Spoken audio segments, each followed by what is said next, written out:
So hello friends, welcome back to my vlog. આજે ફરી પાછા આપણે જવાના છે બહાર, અને ક્યાં જવાના છે જોવા માટે બન્યા રહો મારા આજના વ્લોગમાં. આજે તો રસ્તામાં જતા જતા આસપાસનો નજારો એટલો સુંદર હતો કે મન એકદમ ખુશ થઈ ગયું. રસ્તામાં મને નારિયેળીના ઝાડ જોવા મળ્યા, લીલાછમ આંબાના ઝાડ પણ હતા, અને સાથે સાથે બકરીઓ અને ઘેટા પણ જોવા મળ્યા. અને દૂર દૂર સુધી દેખાતા ડુંગરો તો જાણે કુદરતની સુંદરતા વધારી રહ્યા હોય એવું લાગતું હતું. ક્યારેક શહેરની ભાગદોડમાંથી થોડોક સમય કાઢીને આવી જગ્યાએ જવું જોઈએ, કારણ કે કુદરતની વચ્ચે વિતાવેલ સમય મનને એક અલગ જ શાંતિ આપે છે. થોડી વાર પછી હું બાના આંગણવાડીએ પહોંચી. ત્યાં પહોંચીને જે દ્રશ્ય જોયું એ ખરેખર દિલને સ્પર્શી ગયું હતું. નાના નાના બાળકો પોતાના કામમાં વ્યસ્ત હતા. કોઈ હસતું હતું, કોઈ રમતું હતું, અને કોઈ નવી નવી વસ્તુઓ શીખી રહ્યું હતું. બાળકોની નિર્દોષ સ્માઇલ જોઈને મારો આખો દિવસ બની ગયો. ત્યાં કેટલાક બાળકો બુકમાં કલર કરી રહ્યા હતા, અને તેઓ અલગ અલગ રંગનો ઉપયોગ કરીને સુંદર ચિત્રો બનાવી રહ્યા હતા. કેટલાક બાળકો બોટલના ઢાંકણા યોગ્ય જગ્યાએ ફિટ કરવાની એક્ટિવિટી કરી રહ્યા હતા. આ એક લાગણી પરંતુ ખૂબ જ ઉપયોગી પ્રવૃત્તિ હતી, જેનાથી બાળકોની સમજ શક્તિ અને ધ્યાન કેન્દ્રિત કરવાની ક્ષમતા વધે છે.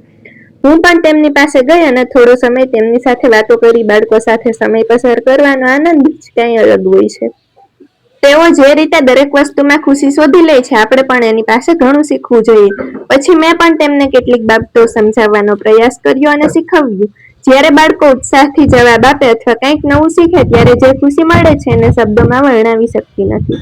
આંગણવાડીમાં કામ કરતા હતા અને લોકો ખૂબ જ મહેનત કરી રહ્યા હતા. બાળકોને પ્રેમથી શીખવતા હતા. તેમની સંભાળ રાખતા જોઈને ખરેખર આનંદ થયો.